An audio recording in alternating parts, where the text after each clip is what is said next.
एक बार गांठ बांध लो। रोग, बीमारी आगंतुक है, स्वास्थ्य स्वतः सिद्ध है। बात समझ में आई? रोग आता है, स्वास्थ्य स्वतः सिद्ध है। हर व्यक्ति स्वतः स्वस्थ ही है, रोग आगंतुक है। एक मैं दृष्टांत देता हूँ। भगवान शंकराचार्य जी ने जो दार्शनिक तथ्य उद्भाषित किया आपके सामने रखता हूँ, सावधान। स्वभाव को लेकर प्रश्न चिन्ह उपस्थापित नहीं किया जाता सज्जनों। चंदन क्यों सुगंधित, ऐसा कोई प्रश्न करता है क्या? क्यों नहीं करता? स्वभाव को लेकर प्रश्न नहीं किया जा सकता। आप स्वस्थ क्यों हैं, ऐसा कोई पूछता है? और बीमार हो जाओ तो? हाँ, एक हमारे अध्यापक बड़े तेज थे, संभवतः 9वीं कक्षा की बात है, गणित के अध्यापक थे। हमसे पूछा क्यों रहे कल तुम आया नहीं? मैंने कहा हमारा श्रीमन बीमार पड़ गया। बीमार क्यों पड़ा? वो कायस्थ वर्ण के थे, कायस्थ वर्ण के व्यक्ति बड़े बुद्धिमान होते। अब मैं क्या बोलता, कल तुम दिखाई नहीं पड़े? मैंने कहा कल तो बीमार पड़ गया था। तो बीमार क्यों पड़ा? ठीक है ना, इसका मतलब बीमार पड़ने पर लोग कहते हैं बीमार क्यों पड़ा। बीमारी आगंतुक है, स्वास्थ्य स्वतः सिद्ध है। आगंतुक रोग का अपनोदन, निवारण, निरसन कर देने पर स्वतः सिद्ध स्वास्थ्य की अभिव्यक्ति होती है। चंदन दुर्गंधित क्यों, यह प्रश्न होता है। चंदन सुगंधित क्यों, ऐसा प्रश्न नहीं उठता, क्योंकि स्वभाव को लेकर प्रश्न चिन्ह उपस्थापित नहीं होता। ये जीवित क्यों है, कोई पूछता है क्या? वो मर क्यों गए, पूछता है या नहीं?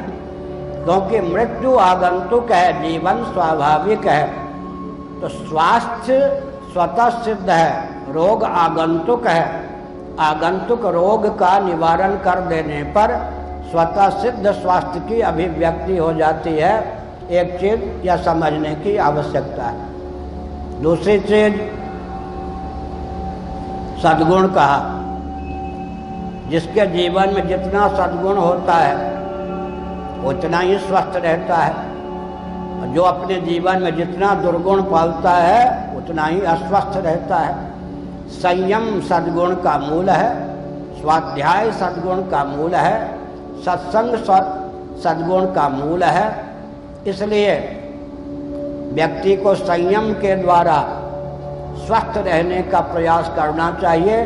प्रमाद के कारण आहारगत, विहारगत, निद्रागत प्रमाद के कारण व्यक्ति बीमार पड़ता है। और एक संकेत और करते हैं, स्वास्थ्य का रहस्य क्या है? अनुकूल शब्द और शब्द को प्रकट करने वाली सामग्री, अनुकूल स्पर्श और स्पर्श को प्रकट करने वाली सामग्री, अनुकूल रूप और रूप को प्रकट करने वाली सामग्री, अनुकूल रस और उसको प्रकट करने वाली सामग्री, अनुकूल गंध और उसे प्रकट करने वाली सामग्री, अनुकूल संकल्प, अनुकूल विकल्प, अनुकूल निश्चय, अनुकूल स्मरण, अनुकूल गर्व स्वस्थ बनाता है व्यक्ति के जीवन को। लेकिन यहाँ जिन तत्वों से शरीर की रचना हुई है वे तत्व पृथ्वी, जल, तेज, वायु आदि महायंत्रों का प्रचुर आविष्कार और प्रयोग करके विकृत, दूषित तथा क्षुब्ध कर दिए गए हैं। जब शरीर को बनाने वाला जो तत्व है पृथ्वी, जल, तेज, वायु, ये भी विकृत, दूषित और क्षुब्ध हैं, तो हम आप स्वस्थ ही कैसे रह सकते हैं? इसलिए भव्य भारत और विश्व की संरचना का मन ही मन व्रत लेकर फिर आप लोग सचमुच में स्वस्थ। गीता के 14वें अध्याय में कहा गया, हमारा आपका जो स्थूल शरीर है व्याधि मुक्त हो, सूक्ष्म शरीर आदि मनोरोग से विमुक्त हो, कारण शरीर अविद्या से मुक्त हो और जीव अपने वास्तविक स्वरूप में स्थित हो। इसका नाम सज्जनों स्वास्थ्य है, स्वस्थ है। इसलिए वास्तविक स्वास्थ्य प्राप्त करने के लिए भारत को भारत के रूप में ख्यापित करने की आवश्यकता है। आपने बहुत ही आह्लादपूर्वक प्रवचन सुना, बहुत अच्छा। हम जब DCM higher secondary school Delhi के विद्यार्थी थे, हमको कहीं इस प्रकार कोई प्रवचन सुनने को मिलता तो वो भाग्यवान थे। हमसे अधिक भाग्यशाली आप हैं। समझे, बहुत ऊँची बात है। हमें बहुत प्रमुदित किया आप मान भावों ने, आस्थापूर्वक आह्लादपूर्वक प्रवचन को सुना। हर हर महादेव।